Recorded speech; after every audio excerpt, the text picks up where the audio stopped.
Joining us in the now is respected British MP George Galloway. He was brutally beaten in London over the weekend, and it seems because of his comments and his general position on the conflict in Gaza. This is his first television interview. Thanks so much for joining us. Good to see you're well. How are you feeling after this brutal attack?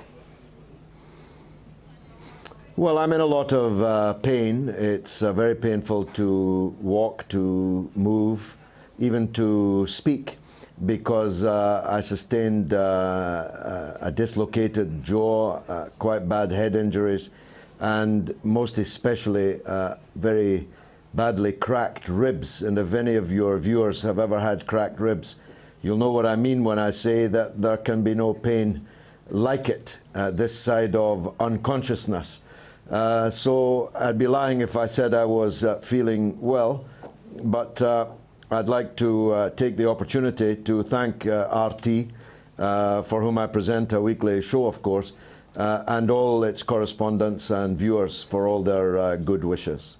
Well, even more so then, thank you for joining us. I know this is painful for you. You look very well, I'd like to add. We know you were attacked in broad daylight. The motive is apparently political. How exactly did this happen? Take us through it. Well, I was in the street around 7:30, 7:35 in the evening. It was broad daylight. Unlucky for me, there weren't many people around, though luckily for me, as it turned out, none of my small children were there to witness what happened next. I was posing for a picture with two Moroccan gentlemen who had a business in the street, and whilst I was posing for that picture, out of nowhere, dressed in an Israel Defense Force shirt, complete with logo, came a man charging at me, cursing and swearing and shouting support for Israel and opposition to my views on Israel. And then a torrent of punches and kicks, which he's admitted in court today, though he has pled not guilty to the charge that it was religiously aggravated. And in any case, the judge has referred it to a much higher court because his sentencing powers were not sufficient. The man has been denied bail, so he'll spend some weeks now in prison before this matter comes back to court. The man was a pro-Israel fanatic. His Facebook that morning contained his words that he would like to cut my throat. And so a man who says he'd like to cut your throat and then dresses for the occasion in an Israel Defense Force t-shirt and ends up on the street near where you live has probably a serious intention to do you harm. It's unprecedented in recent times. Britain's not really the kind of country where lawmakers, legislators, members of parliament are savagely attacked in this way.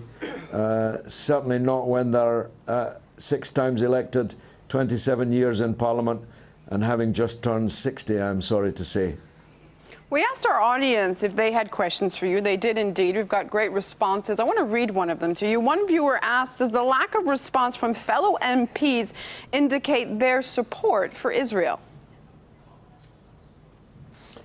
Well, it is something quite serious. It's been remarked on by a Conservative writer, Peter Oborne, in the Conservative Daily Telegraph newspaper just this very afternoon.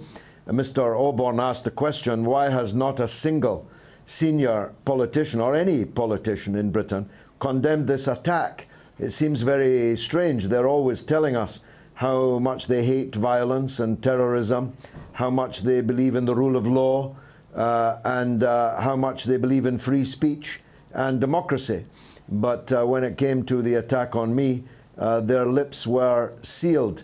And this Conservative columnist was making the point, which is obvious, if this can happen to Galloway, it can happen to anybody. We don't want any Israeli goods. We don't want any Israeli services. We don't want any Israeli academics coming to the university or college. We don't even want Israeli tourists to come to Bradford, even if any of them had thought of doing so. This is what you've said about Israel lately. Do you think this could come across as anti-Semitic? No, Israel has nothing to do with Judaism. Many Jews are against what Israel is doing, and most of the people supporting what Israel's doing are not Jews. The word Jew never crossed my lips, would never cross my lips. I don't have a racist bone in my body. When people like Ronald Reagan and Margaret Thatcher were evincing their hatred of the Soviet Union, they would have been quick to point out that they had no hatred for the Russian people. The Soviet Union was a political construct. Apartheid South Africa was a political construct. And the Zionist apartheid state of Israel is a political construct. It's nothing to do with hating people, still less hating our religion.